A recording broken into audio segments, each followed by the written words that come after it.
Will we pull out of the F-35 deal 100%? Okay. We're not going to be buying those.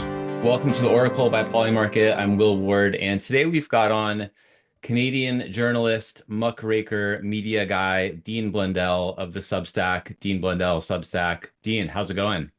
Dude, really good. Really good. Nice to be here. Nice to be on Oracle with you today.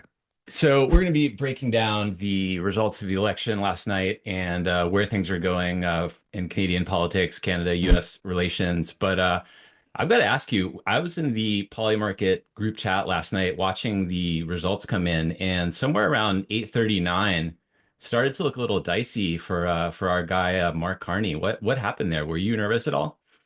I like how he's your guy too, because you're American and he stands up to the bullshit. Oh, well, we would have been wrecked if he lost. No, we were just from a pure Polymarket credibility point of view.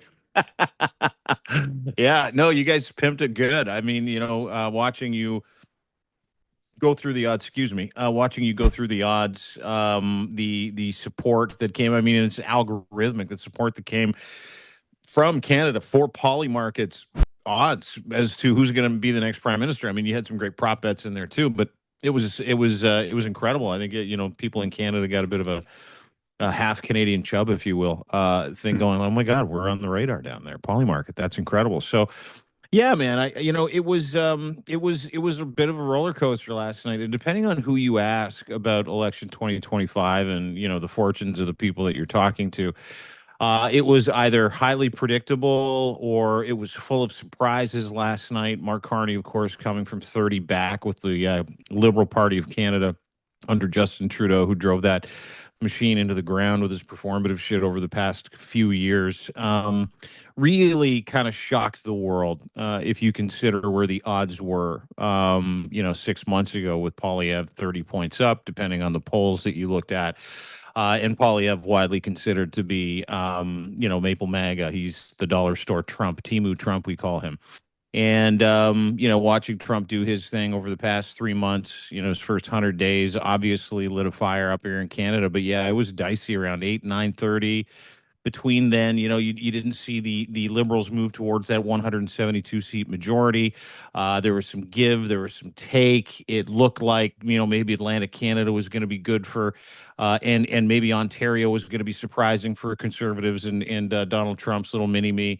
But the rest of the country kind of came together. Some seats that they won they probably shouldn't have. You saw some like the decimation of the third party here in Canada, known as the New Democratic Party, in the process. So yeah, it was a roller coaster. There were some surprises, but predictably, it was the Trump election. I mean, outside of any policies or outside of any cult of personality, Donald Trump drove this result yesterday for sure. And that bump that we saw around 8:39 for Polyev, was that just the slight overperformance in the East as those results started to come in, and then that got equalized by the West? Yeah, so we had massive early voter turnout, like 7.3 million Canadians. Keep in mind, less than half of Canada, I think it was like 36% in the previous election voted. And we had well over 50, 60%, vote in this election, but we had record voter turnout. So 7.3 million people turned up for the advanced polls. And advanced polls traditionally favor progressive candidates because, and I hate to say it, but smarter people vote earlier. Smarter people, more educated people, if you understand demographics and the politics in this country, traditionally vote for a more progressive candidate, right? So, and Trump again, he really drove that early vote, and so. While they're doing business, Trump's trying to do business, taking over Canada, threatening to annex Canada, threatening to tariff Canada, threatening to take our jobs, manufacturing jobs, da da da da da da da. Over the past 3 weeks, we had advanced voting polls open across the country, and so people, you get a tweet, people just run and vote, and that's really what happened. And so once they started counting those advanced polls after polls closed here in Canada, depending on where you were, it was either 9:30 or 7:30. Uniformly in Canada, the middle of the country, which is Ontario, Manitoba, Alberta and Saskatchewan, all ended their polls at the same time. So when that count's done, you're looking at a bit of a lift for the Conservatives and Poilievre, but then they move on to the advanced polls, right, which you count after the fact. And that's where you saw a massive jump and kind of a return to normalcy, I think, that you're talking about too, Will. Let's talk about some of the surprises last night. So we Yeah. had the next government market, liberal majority favored fairly heavily in the mid 60s. I know the CBC projection had them at 70, but that was a shock. It's still not closed, that market. And right now, as I'm looking at this, the odds for a liberal minority are dipping a tiny bit. So I don't know what's going on there, but if there is a liberal minority, that was definitely an upset compared to Polymarket and the CBC projection. So how are you looking at that? Do you think this is there's a chance that this could go the other way now? Like for a minority as opposed to a majority? Yeah, yeah, liberal. The right now we have liberal Yeah. minority at 84%, and that was at like close to 190, 95% earlier this morning when I checked. It's just starting to dip ever so slightly. Yeah. Dude, you know what? The poly market odds for a couple of different aspects of this race were fascinating. Specifically, Pierre losing his seat. We'll get to that. That's one of those surprises. Yeah. But don't be surprised if it's a majority. Don't be surprised. This is some good value in that in those odds right there, because we've got 12 outstanding ridings that are too close to call. Did a little research this morning. Of those ridings, Liberals are leading kind of comfortably in, I would say, 6 to 7 of those. And so what you're seeing now is the validation of those ridings, and he needs four. So Liberals have 168 seats. You need 172 seats to have a majority government in the country of Canada. Yeah, I think I saw one kind of go his way, so he might even be at 169 this morning, which is probably why you're looking at some of those odds start to trickle down a little bit. And I got to tell you, I would not be surprised if he landed right at 172. I had them at 190, but they didn't do as well in the 905, which is the Greater Toronto area that you would have thought they would have done.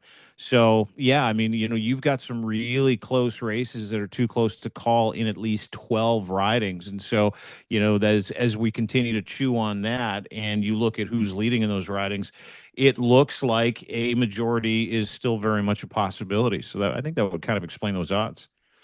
And in terms of the other surprises that we saw, one thing that I'd seen is an overperformance for the conservatives among younger voters, which, if that is validated, would kind of mirror some of the trends that we saw in the US election, younger voters swinging to the right a tiny bit. Obviously, not enough to seal the deal for Pierre. But did you anticipate that that would be as much a factor, or how do you look at that?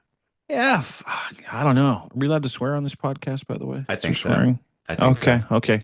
Well, shoot, Will. The younger demo is a fickle demo, 18 to 34 specifically, right? You've got people that are just coming into, how politics works. You got people that are just kind of catching up that aren't really that interested in policy and apologetics. They're more interested in what are you going to do for me right now? Houses are too expensive. Houses are very expensive here in Canada, like they are across North America. People have been priced out. Kids are worried they're not going to be able to afford families, et cetera, et cetera. Those are real concerns, right? So, but then, you talk about national pride. And at one point prior to we're calling it the Poilievre collapse or conservative collapse, which Donald Trump helped usher in, at one point, there were, I think the number was 34% men, 18 to 34 in Canada, preferred authoritarian rule if they could afford to buy a house, right? So now we got to play that tape forward for the past 100 days, watching Donald Trump do what he's doing in the United States. And knowing how fickle that demo is, that did something. National pride sort of kind of came to the forefront. Some affordability issues or future worry, hypothetical concerns about your financial position, being able to afford real estate when you're, 35, that really kind of died off. And so when you looked at some of the polling and you dug into it, 5-day roll-ups, 3-day roll-ups, if they were from Ecos or Nanos or Main Street or 338 in Canada, you could literally see that shift, that shift of national unity, national pride, which will really kind of turned everything around in this country, where self-interest took a backseat to community interest. Self-interest, affordability, woes me, I don't have the job I want, that whole victim mentality, that all took a backseat. And Canadians really kind of locked arms. We all kind of sat there, whether you were 18 years old or 85 years old. We sat there going, no, well, this is our country. We reserve the right to fight with each other and fix it ourselves. someone else isn't coming in to tell us how to do that. And so, it really stopped being an election about affordability, and young people really came around because they're intensely proud of being Canadian. I want to ask about that because we had this interview the day before the election with Maxime Bernier, People's Party of Canada. Like, Mad Max, yeah, yep, yeah. yep. He I guess performed as expected with 0 seats, and I we got a lot of Dude, he emails. lost. He's the leader of the party. He came in Yes, third in that riding by 44,000 votes. Like he is, yeah, yeah. I want to He's say. widely I mean, considered a joke. I want to say we got some emails about that and I said I knew going into it that he was projected to win zero. And I kind of thought, in the past he was at like 5%, something like that. And this he was going, approaching asymptotically zero. So what's the Yeah. point of talking to him? I think, number one, as someone who grew up watching Fox News and the American right-wing infotainment sphere, like I think there's just certain value in that alone. Mm. But just to know that I was literally gonna title that "This is the least popular politician in Canada." Like this is like It's a what sweet Canada title. is reacting to, Yeah. and he's just basically copy pasting, the Trump MAGA talking points, and it's getting, completely eating shit in Canada. So talk to me about that. Like, why is there not at least like a sliver of this? Anti-immigration sentiment that Trump was able to ride into victory on. Like how is that completely just not working in Canada right now? Well, because we're a big country, we don't give a shit. Like we're not as xenophobic as a lot of different countries. And the United States is intensely proud of their Christian heritage. They really are. I mean, it's just and you can see it because they're trying to ride that train. And part of that Christian heritage is we don't want people in our country that don't look like us, right? And the cabal is running that country right now, the Trump regime, I like to call it. And so Canada, he didn't count on us not being like him and them. He didn't Mhm. count on the fact that Canada is an incredibly secular country. We don't believe in religion here. 65-70% of people in this country are religionless. They don't observe Christianity, Muslim. Sure, we got Catholics, Muslims, we got all that. We got the extremists, but generally speaking, Canada is a very forward-facing, progressive country that doesn't dig into the politics of religiosity where it intersects with politics, right? So we don't have that. We don't have that burning desire to get rid of people who don't look like us. And the other thing is Canada is incredibly multicultural, always has been. I'm an immigrant to this country. My family moved here from Europe when I was like 1 year old. 1 years old. 1 years? Is it years or year? When I was one. How does Funny. that sound? That sounds ridiculous. When I was one, and for a better life. And I was told when we came here, specifically as I grew up, like how important Canada is, how it welcomes immigrants, how it helps people get into the country, and you have to observe the rules of this country. You also have to absorb yourself into the fabric of this country. And my dad used to tell me all the time, he goes, you you do anything illegal, you're going back to the country that we came from, and I'm not coming for it. And you're gonna get. And so I had this fear of God in me as a kid, and this Mm. reverence for this country. And keep in mind, my dad came from a country where he was effectively a box maker and a painter, and he moved to Canada and he got into radio and he became an executive. Like Canada offered us this beautiful opportunity that's changed the lives of my brother, my sister, my kids, my parents, grandkids. So we don't look at immigration the way that you look at it because it's not weaponized. Like we're not, Pierre Poilievre did try to weaponize it. The right, just like MAGA did, Maple MAGA tried to weaponize it, but we're way smarter than that. We're not. We don't have a predisposition to saying, "Well, you look different than me. You got to get out of the country." Sure, the Israel Gaza thing brought a bunch of that stuff up, and I'm not a fan of protests in my country as well. I don't like unrest, and that's again generally how Canadians feel. But there was never any through line in any of the politics that led to Mark Carney's win or any of the previous campaigns that I remember where it was about getting rid of people who were eating the cats and the dogs. That has never That fucking doesn't happened work. here.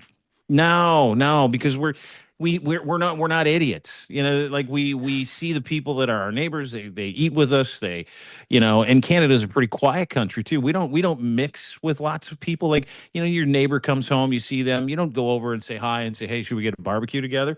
You're like, hey, good to see you. I'm gonna go in my house as fast as I can so I don't have to continue this conversation because it's cold here. It's like 6 months of the year. It's freezing. So we're good neighbors. We leave each other alone, and we like the look of this country. We love the fact that we're as multicultural as we are because it is the fabric of what makes us us, right? Whether you're white, black, indigenous, whether you're Chinese, whether you're Vietnamese, it doesn't matter to us. Are you contributing to the environment? Are you contributing to the economy? Are you contributing to the way of life? And let's talk about how your culture works and let's get together. Like the best Canada Day celebration I've ever been to was a Filipino Canada Day celebration in the hometown that I used to live in, just north of the city. And I was shook by this pride that these people who came from a beautiful, warm country surrounded by oceans and mangoes and all this, were just so happy to celebrate the fact that they got to be here, that they loved it here. And that's generally the vibe here, Will. So, no, we don't have the same, anti-immigrant sentiment in this country whatsoever.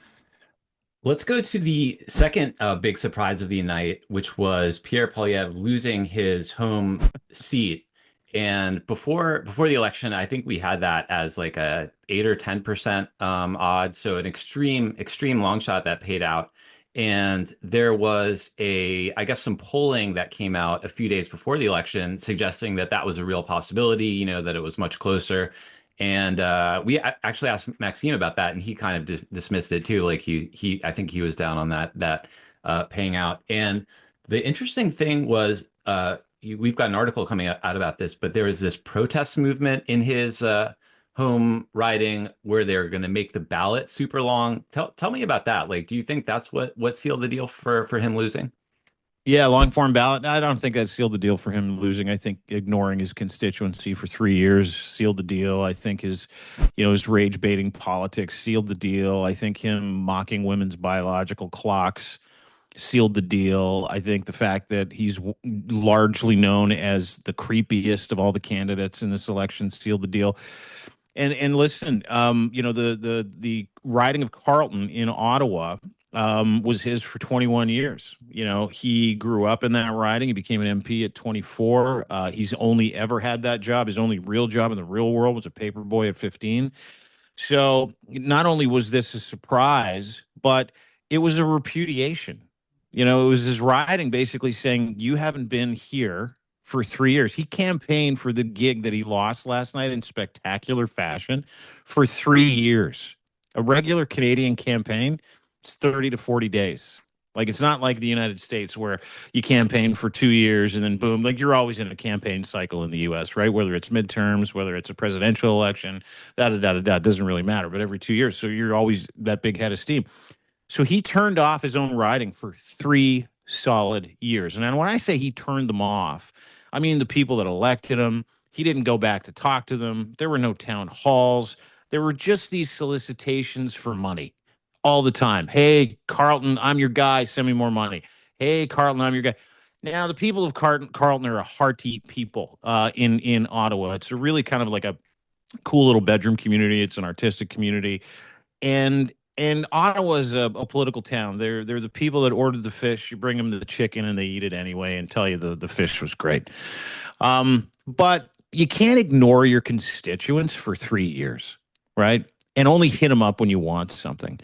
While you're out there embarrassing your entire country, acting like the mini-me version of Donald Trump. And so that was a repudiation from people who he took advantage of for 21 years. He treated them like a paycheck for 21 years. He's never passed a bill. He's never done anything of note for Canada. He was known as Stephen Harper's bulldog, which is why he was gifted that riding 21 years ago. And the gentleman who took it from him is a guy named Bruce Fanjoy.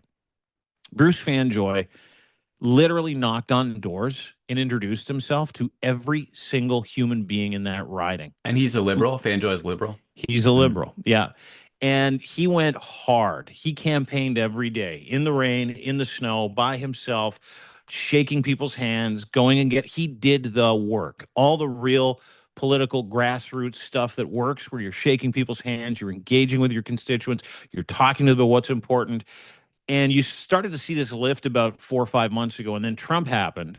And then we started getting these like inklings that maybe Poilievre might not be able to win his own riding. And everybody that you asked about it, or every major political pundit, was like, that's the dumbest discussion on the planet. Then I start working with my friends at Polymarket, and they've got this bet 8% chance he's going to lose his seat. I woke up at, because it happened after I went to sleep. I woke up at around 1:30 to go get a drink, have my midnight pee, and I saw that he lost his riding. And the very first thing I thought was like, I should have cheesed that bet. Hmm. I should have cheesed that bet because it was so unlikely. It was such a long shot just based on the history. But again, Canada's a different bird. Like, we don't have career politicians that stay in positions for a long period of time. If that politician treats his constituents or her constituents like shit, and the stink of Trump combined with the fact that Bruce Fanjoy literally was militant about meeting every family, talking to them and what's going on, building relationships. It was the perfect storm. Guy Talk lost by 3,000 votes. Talk to me about the creepiness of Pierre because I see these pictures. Yeah. Like when I scroll on Twitter, there are all these memes of him with an apple taking a big bite out of it. Is that like the Joe Biden? He's trying to make that the Joe Biden ice cream cone. Like, what's the deal with him and the apple? He was in an orchard a couple of years ago, and a reporter from a local newspaper was asking him questions. He went to this orchard to do a photo op, and he's like, "All right, I'll take your questions." He's notoriously, bad at taking questions from any media that's not already pre-vetted, like bullshit from Rebel News and like the Breitbarts of Canada. We have those too. The crisis actors. So this older gentleman, nice reporter, local newspaper guy, starts asking him questions, and he starts asking him a question about what his thoughts are on how he's being equated to the far right and Trumpism. And Polyev has an apple, and he's dismissively going, "Who said that?" Taking a bite out of his apple.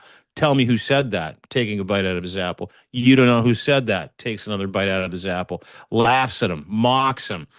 And there was a rallying cry for conservatives after that, going, he ran that guy's show. Now, listen, he just treated this reporter with incredible disdain. He didn't run anybody's show.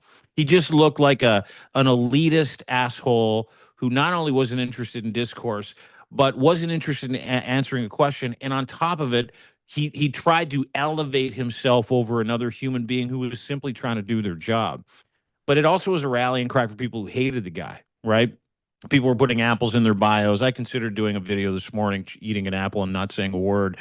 But that really was like, there are 3 or 4 moments where the rest of the country, in with our Canadian sensibilities, our lack of ego, our interest in authenticity, interested in Canadian values and virtues, watch that man, and we're like, man, that's the worst of America right there. That the hubris involved in that, how he treated that individual, that human being. Like, we like to treat people well here.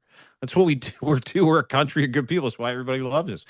And that was so anti-Canadian from vibe check to vibe check that it turned off a mass group of people. And it's that creepy elitist attitude, and it didn't just come out there. It comes out on the campaign trail. Over the course of 2 years, my friend Amber Mack put together this collage of how many times he softly looked into the microphone and said, "Ladies, ladies, your biological clock will run out before you can afford a home." Dozens of times. He's weaponizing women's uteruses, for God's sakes. The snide comments, the ferrety laughs, there's one video that he did where he was literally rubbing a piece of wood, like orgasmically, going, "I love wood. You work with it with your hands, and it comes from our country." And he went on this tangent, but he looked like he was literally going to dry hump this 2x4. Like, and it's that out of touch, incelly, creepy. He's cut from the same creepy, weird incel cloth that Elon Musk is cut from. So, yeah, I mean, and he literally curated that creepy vibe for a solid 3 years. Interesting. So the apple is like the Marie Antoinette, let them eat cake kind of thing. 100%. Yeah. All It's a right, lot easier way to say it than I did. You really encapsulated that let quickly. Thank you. let's um let's talk about what's next. Canada US relations. So we interviewed John Bolton, the former national security advisor, the other day. It isn't out yet, but I asked him, what should NATO allies, if you're advising the Canadian government, if you're advising another European NATO country, what to do about Trump and the security situation, the threatening to pull out, the removal of the security umbrella, all, bets are off with this alliance. What should you do? And he said, "Oh, Trump's got 40 something months left. NATO, these countries should just wait it out, wait for the next guy to be in power." How does that sound to you? Well, I don't, he inserts himself into things, so it's impossible to wait him out. Like he inserted himself into yesterday's election by telling everybody to vote for Pierre Poilievre so he could take over Canada. That actually happened yesterday. So anyway, um, Canada's done, dude. Like Canada is finished with our relationship with America because of Trump. So Canada pulled the pin on our special, called a special security and economic relationship with Donald Trump the second that Mark Carney became the interim prime minister prior to winning this election after he won the leadership debate. He stood up to the stump and he was like, our relationship, and he said this now dozens of times, our relationship, economic and military relationship with the United States is over. It's over. He then went, as soon as that happened, the first time, went over to Europe, secured better economic trade diversification deals with different countries, including a military and security arrangement. There's literally a French nuclear submarine parked off the coast of Halifax right now. And we haven't looked back because it's the only thing that works with this dipshit. Like it's literally the only thing that works with Donald Trump is completely and utterly ignoring him, putting him on the shelf. And when he comes for you, hit him back twice as hard. We're boycotting that country.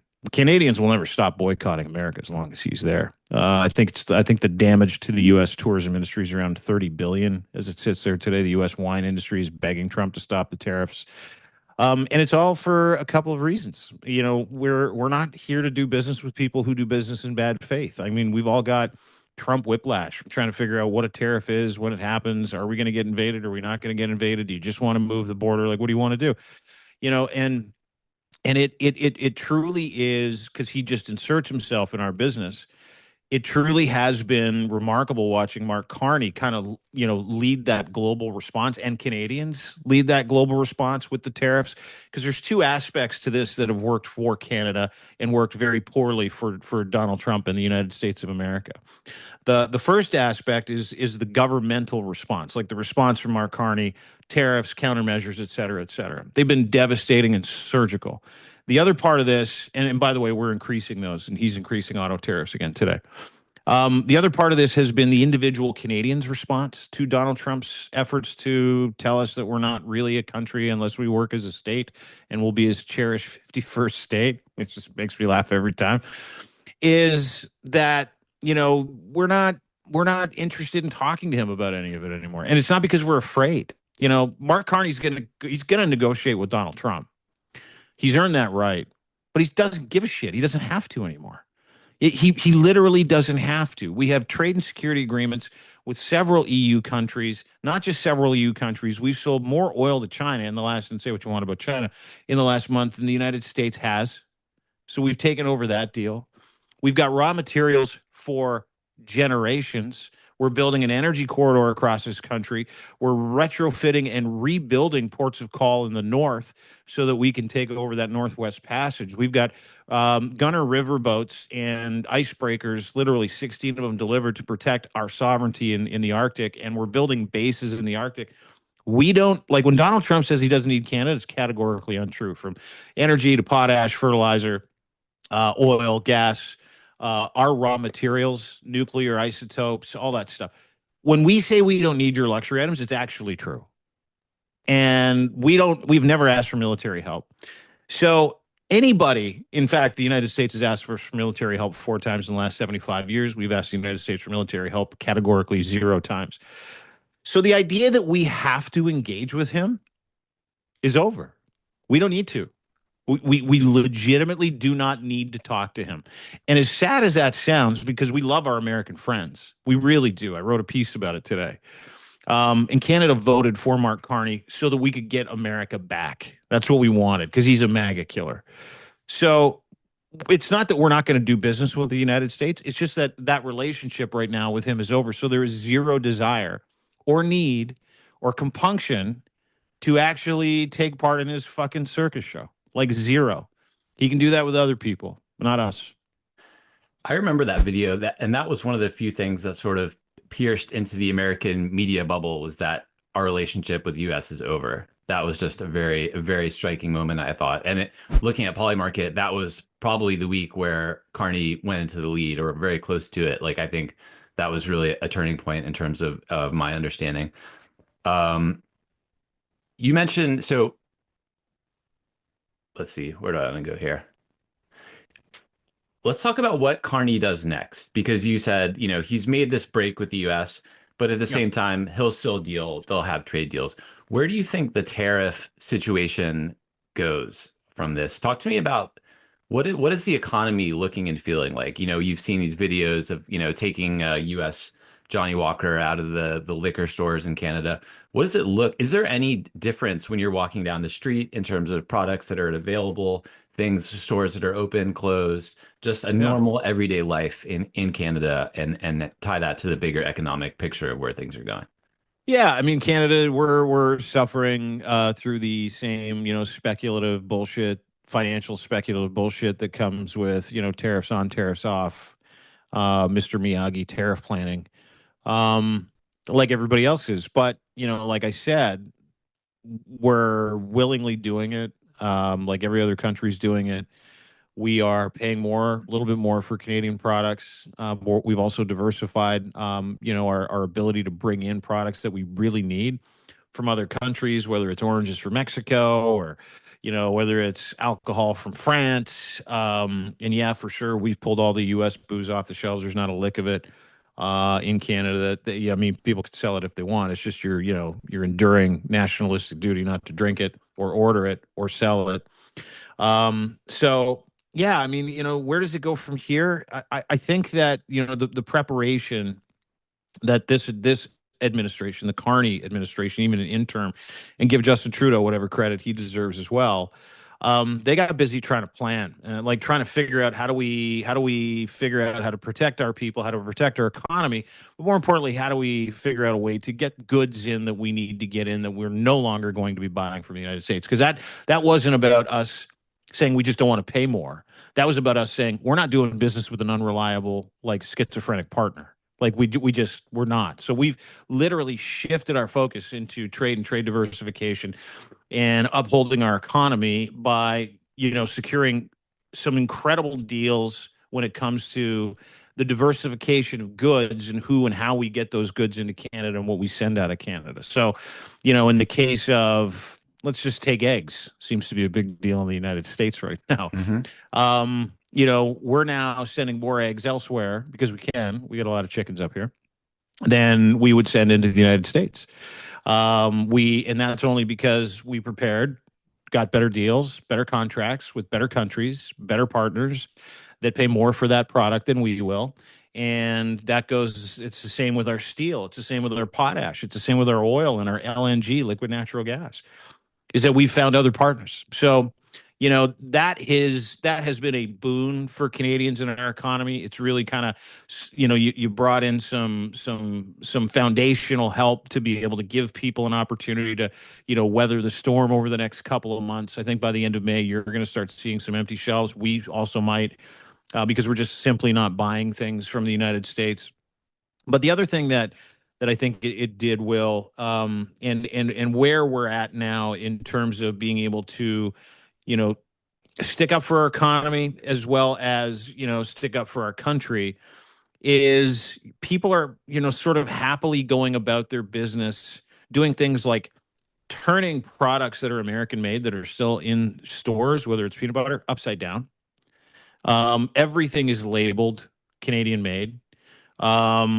Anything that isn't Canadian made, generally speaking, is not on the shelves. So if the grocer doesn't want it, or the point of sale person doesn't want you to buy it because it's American, Canadians will come up right behind that and go, "Hey, well, let's point this out. We'll turn these products upside down." So it's really been kind of this weird revolution with two different responses: one from Canadians who are supporting Canadian products to support the Canadian economy, But it's also been, a breath of fresh air knowing that the government of Canada had, the foresight when Trump started to run his mouth prior to actually getting inaugurated about tariffs and then the 51st state stuff to go out, make some phone calls, do some real great deals with Sweden, Germany, Luxembourg, Belgium, France, Spain, and countries in South America so that we wouldn't have empty shelves like America might have empty shelves in the next couple of weeks. We don't have a market on if Canada will enter a recession in 2025, but do you have a sense of how likely that is? Like, is there a recession happening now, or what do the GDP growth numbers look like for the rest of the year?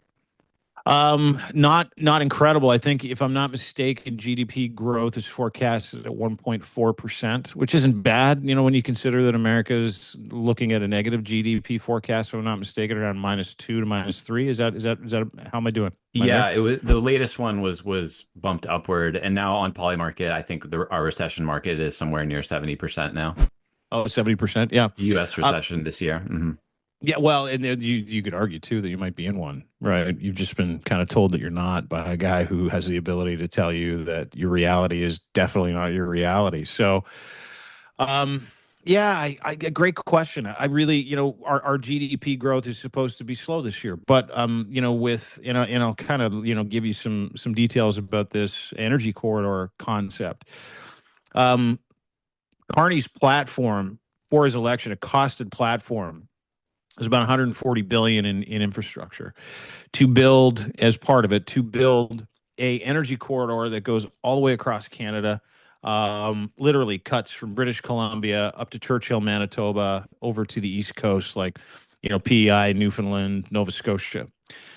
And the purposes of that energy corridor weren't just about being able to get raw materials out of the ground and sell them around the world.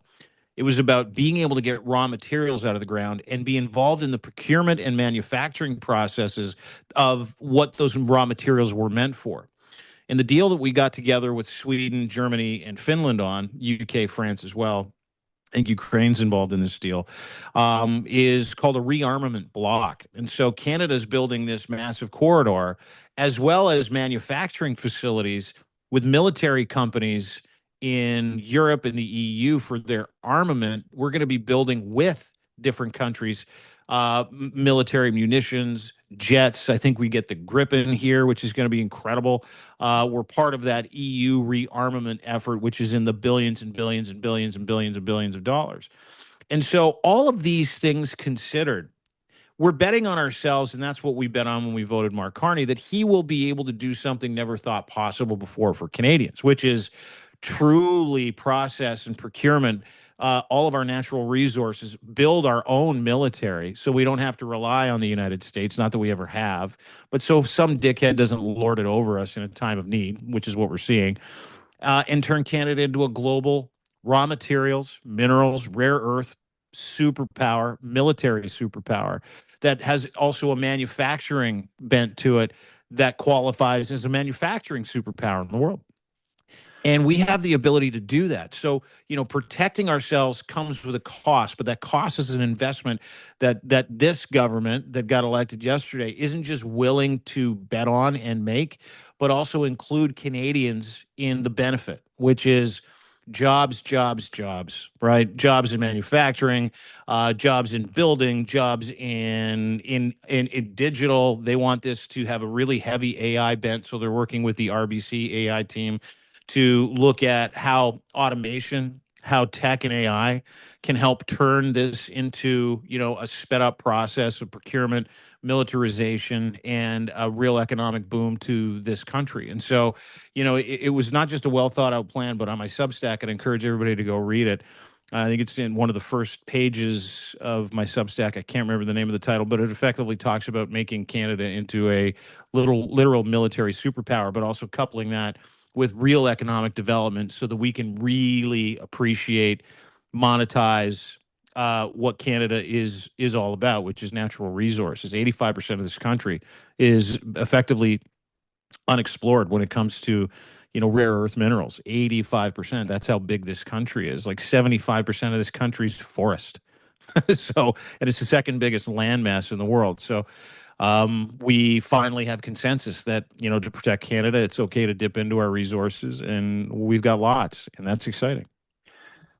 One thing I like to do is go through a bunch of different markets on Polymarket and try to paint kind of like an overall picture of where things are going. So I've just pulled up a bunch of our Canada markets right now, Mhm. and I'm just going to hit you with them, four or five of them, and we can kind of like see if that makes sense according to your overall worldview of what you think things are going. So, number one, will Trump call Carney a governor before June? That's 62% chance. It looks like the odds for that shot up about 5 or 10% yesterday.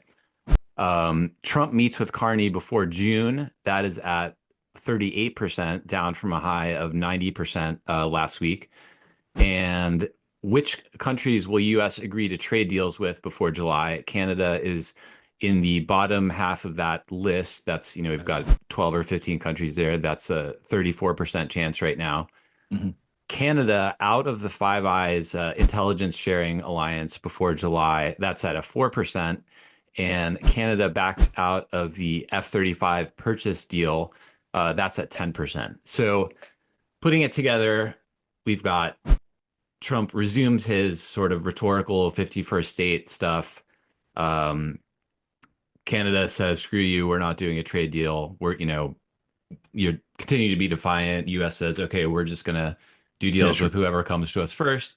Yeah. But at the same time, we're not pulling out of these NATO alliance, like the intel sharing and military stuff. That's going to be business as usual. Do you think that's kind of where things go?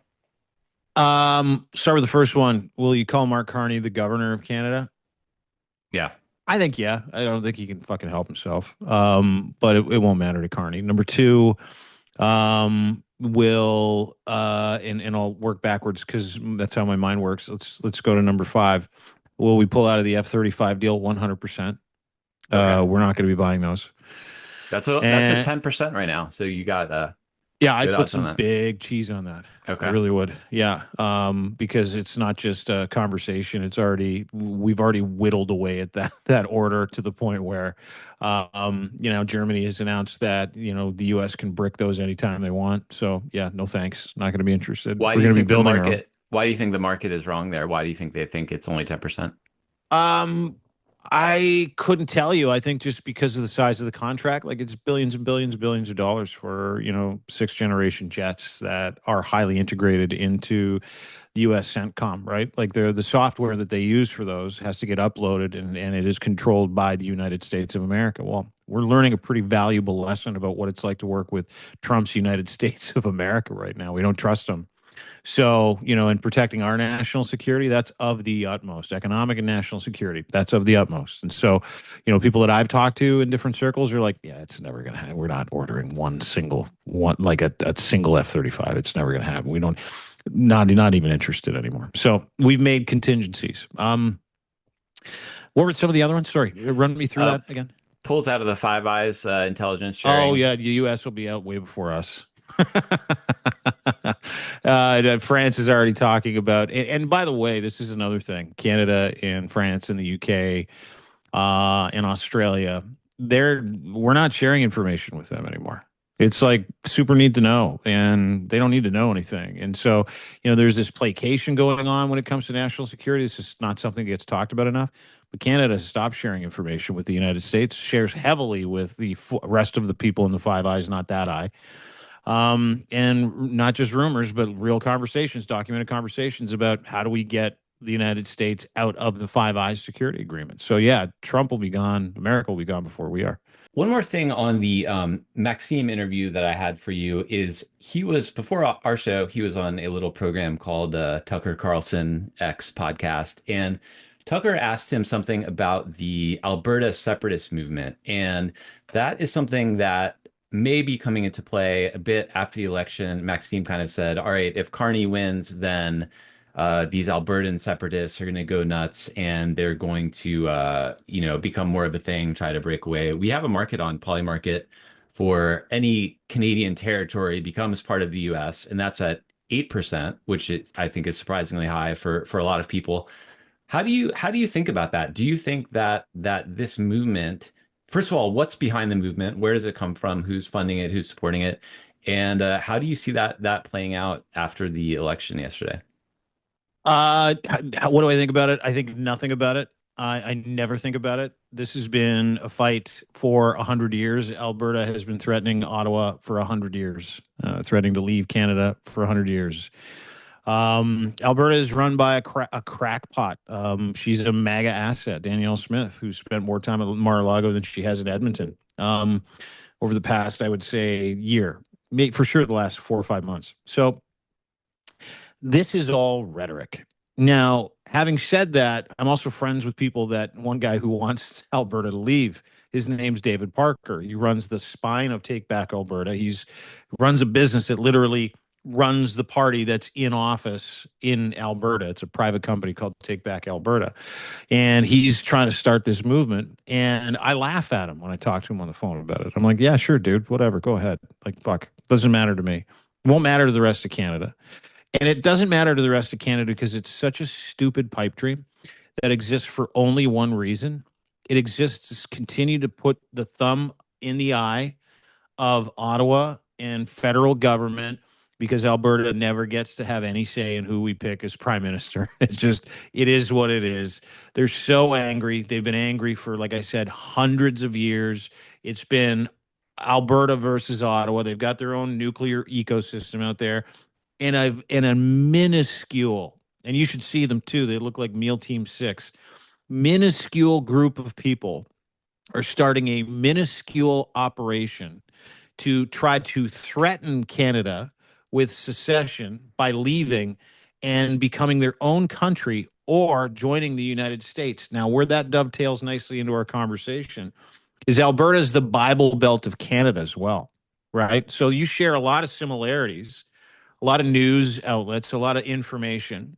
You share a lot of that with the United States in Alberta. They're hardy, freedom loving, you know, horse riding, libertarians by and large who've been told for 100 years that, Ottawa hates us. They don't let us pick prime ministers. Well, it's because you don't have enough people. That's why you don't get to pick prime ministers. The provinces that have the most people get to pick prime ministers. It's Canada, it's Quebec, it's Atlantic Canada. Generally, it's BC a little bit. Generally speaking, the middle of Canada never gets a choice. And they've been so butthurt by it that they'll use anything to stick their thumb in the eye of the federal government, specifically if the federal government does not align with their neoconservative Christian values and virtues. So, like everybody likes to panic anytime you hear the word Wexit, which is, Western exit. It should be, AE exit, but they can't make that work because there's too many vowels, not enough consonants. But yeah, no one gives a shit. And for Maxime Bernier to say that, Maxime Bernier, the reason why he is what he is, God bless you for having him on your show. He's part of that resentment crew, right? That political resentment crew that goes and joins the other team so that they can also stick their thumb in your eye. He is widely considered the walking political bubonic plague. He's like nobody likes that man. Nobody in this country. He's a circus performer. And so when you had him on and I watched the podcast, I thought this is brilliant because he's a total fucking circus performer. And you need to do that because he takes up all the air in the room and just says the dumbest shit. Case in point, he's on with Tucker Carlson, another circus performer, and it's all about circus performance and trying to enrage people and get people to think that certain things are a certain way or certain things are going to happen, which they'll never fucking happen. So yeah, there's just Alberta's not leaving. Less people in Alberta want to leave than people in Ontario want to leave, and that never gets talked about. I mean, this was a market I just came across right before we recorded, and 8%, I mean, it seems like an absolute long shot, but we had, uh, Pierre at 92% earlier, in January to be prime minister. So, 8%, it ain't nothing. So like let's talk. So it is a real movement. Do you think that there will be an attempt by Trump to sort of leverage or encourage it or create this sort of like a wedge issue? Yeah, And for sure. Yeah. yeah, how do Yeah, you for see sure. that playing out? Oh, it's already playing out. I mean, she spent way too much time at Mar-a-Lago. She spent way too much time at PragerU in Florida with Ben Shapiro or Shapiro, however you want to say his name, and Dennis Prager and that whole cabal of morons. Same thing with Tucker Carlson. She was super happy Tucker Carlson came to Edmonton last year. Like super happy. She loves it. She eats horse paste. She thinks it's going to help her ward off fucking COVID. So, like, she's part of that group. She'll drive this thing. Whether it works or not, I don't know. It is a real movement, but it is so tiny. And the people that want it are all based in the same resentment politics. Nothing ever gets done when you're angry. You're just going to make yourself look like an absolute fool, which they will. But I'm all about it. Like, I'm part of that cabal of Canadians. It's like, let's roll the dice. Let's get Donald Trump to come up here.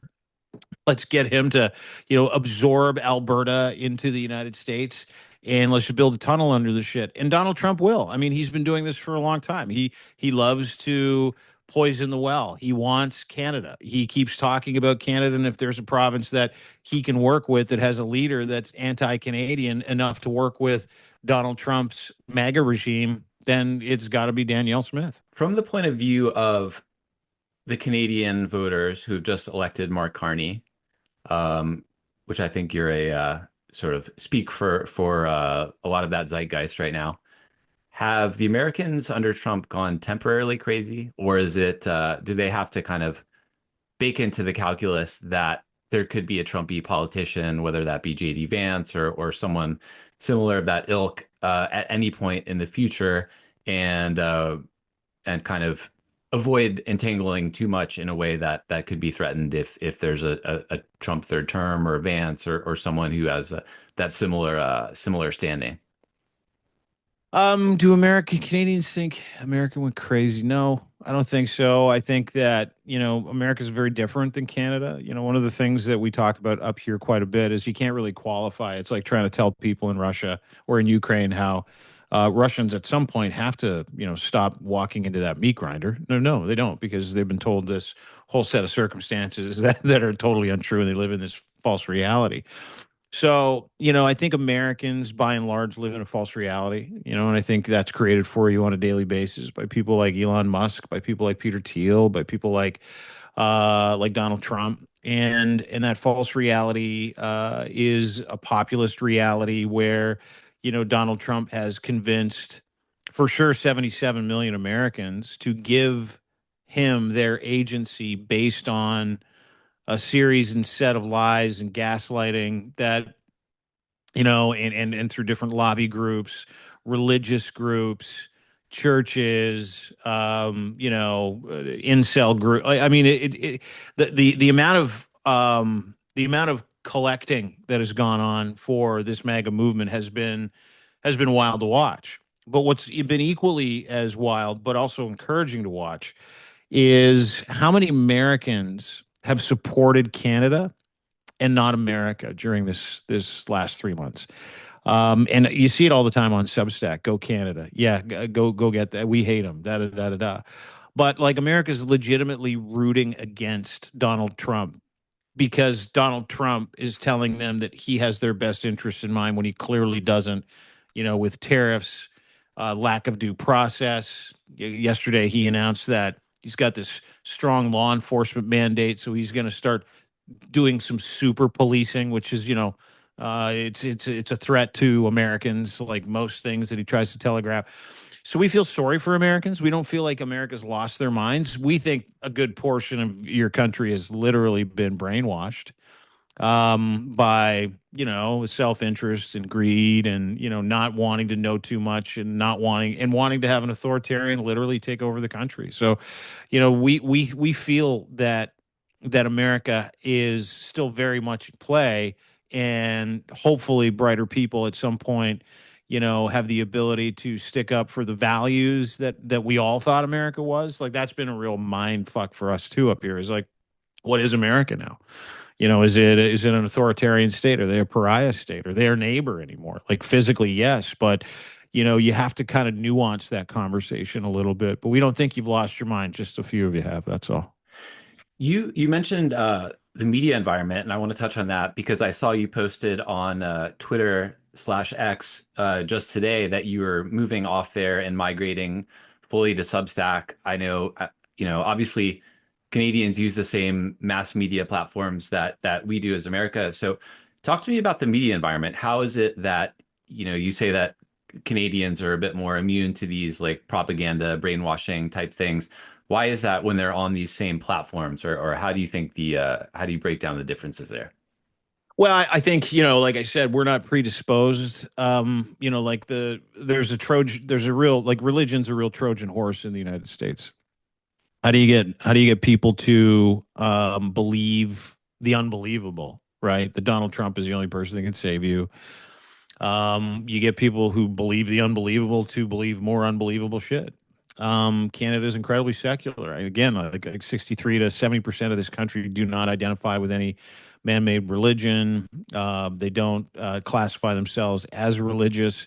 But that love of certain religious values, whether it be Christian nationalism, evangelicism, Catholicism, it's really very different in the United States than it is here. And so we really don't, like I said, I mean, we go back to this all the time, but we're not predisposed to some of that anxiety that you have. And so, in my understanding of how America has kind of lost its way, that has been so important and not something that would happen here because we don't have the same, hardcore convictions for sky daddies that no one's ever met.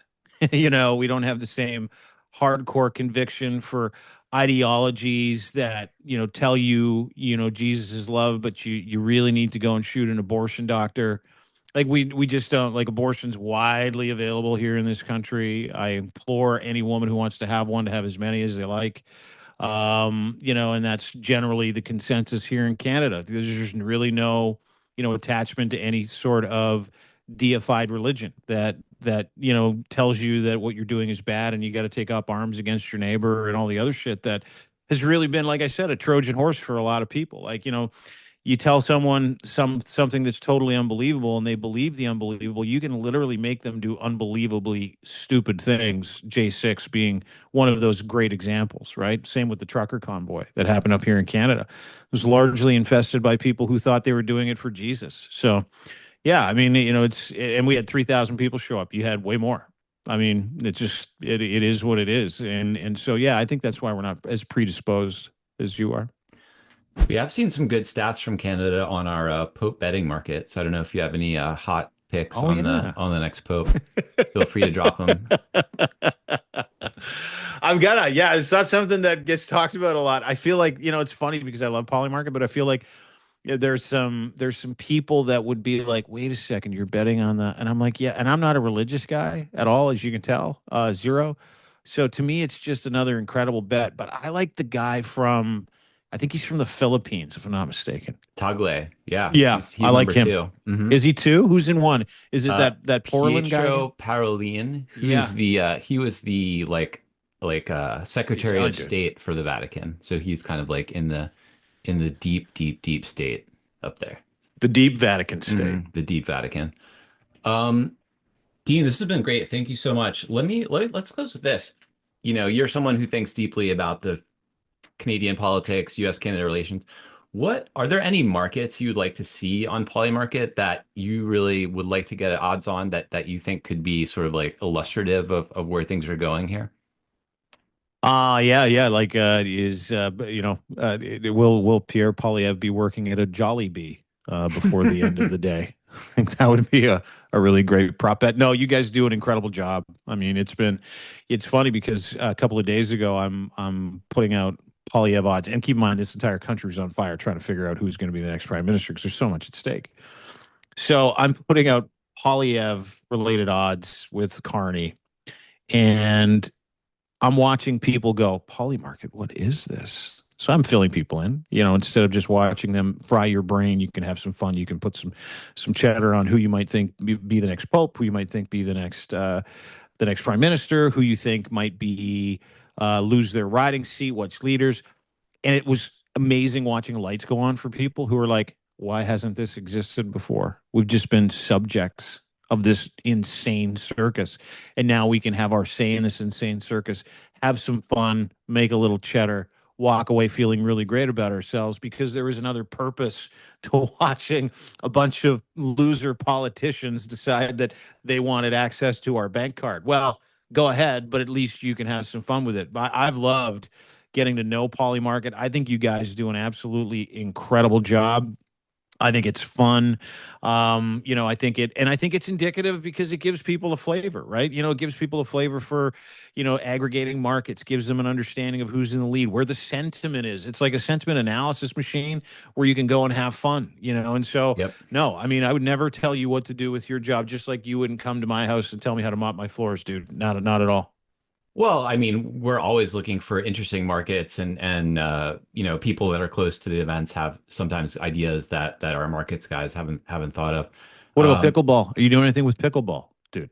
I don't think we have pickleball. We have cricket, we've got chess, we've got poker, we've got Do you have any bunch. cornhole bets? No, I Cornhole don't think bets? so. No, you Next don't do time, the yeah, beanbag toss? No, that's a we'll get you on professional that. league. Yeah. We'll get you on that. Ian, tell people where they can find your Substack, what you're writing about, and how people can connect with you if you'll be shutting down the X account for good. Yeah, so X account is staying. I'm just not going on it anymore. I'll dip in back and forth, but I will not be driving any content from there because they're not Substack friendly. And I know why they're not Substack friendly is because Substack is a real legitimate organization that has real legitimate people on it that doesn't gaslight. So everything's over at Substack, Crier Media. That's our website. We've got a bunch of different stuff we do over at Crier Media, from media management to narrative building to client relations to crisis management. We're moving everything over to Substack. We've connected with a bunch of different people on Substack, so we're going to be writing under that banner as well. We've got a couple of podcasts. One's called The Five Stack. I do it with my friend Zev Shalev, former CBS Today show producer, where we run over the five biggest stories that matter to democracy-loving Canadians and Americans. We really appreciate that, Ben. It's been an incredible journey in a short period of time. I'd love for you to come and watch that. And just go to my Substack. We write about things I think that, fair-minded people on both sides of our border, think about on a daily basis, which is, who's telling me the truth, who's full of shit. Who am I going to connect with character today? And it's another thing we do. We talk about how important character is, and which is what we talked about this entire election. So you'll see a lot of that, why it's important, why character matters, why values matter, why political parties don't. I am not a political person whatsoever. We try to kind of, act as Sherpas through the dark night sky, watching all the people do the Doge things. And so, come and join us there. If you're a Canadian, if you're American, if you love great podcasts, and if you need great explainers and in affirmation for information, which is also what we do. We try to appeal to people's better angels, and we got a bit of an edge to it. So, we enjoy what we're doing over there. You can follow my friend Zev Shalev, who I do a show with at narrative.org as well. Highly encourage you to do so, but really appreciate it. And thanks again, Will. Thanks for having me on your show. Nothing in today's episode has been financial, investment, legal, or any other type of professional advice. Anything provided is for informational purposes only and is not meant to be an endorsement of any type of activity or any particular market or product. Terms of service on polymarket.com prohibit U.S. persons and persons from certain other jurisdictions from using Polymarket to trade, although data and information is viewable globally.